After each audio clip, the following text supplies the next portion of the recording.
C'est peut-être aujourd'hui le jour le plus important du quinquennat d'Emmanuel Macron. En s'exprimant ce soir à 20 h, le président français doit convaincre les Gilets jaunes qu'il les a écoutés, entendus et compris.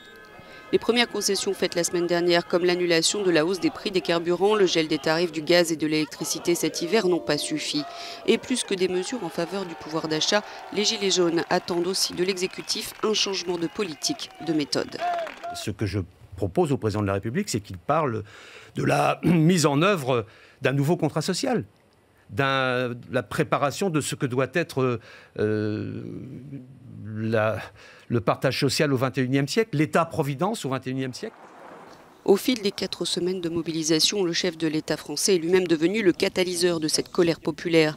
Ce matin, Emmanuel Macron montre qu'il veut reprendre la main. Il reçoit les syndicats, organisations patronales, associations d'élus locaux, les présidents du Sénat et de l'Assemblée pour dialoguer et chercher une voie de sortie de crise. Véritable tournant ou coup d'épée dans l'eau, l'adresse à la nation d'Emmanuel Macron est attendue impatiemment. Thierry-Paul Valette se présente comme l'un des coordinateurs du mouvement des Gilets jaunes à Paris.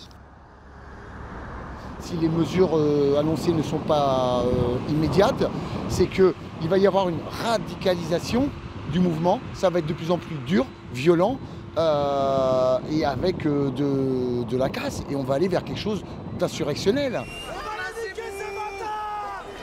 Nombreux sont ceux qui attendent une revalorisation du salaire minimum, un geste pour les retraités ou le retour de l'impôt sur la fortune.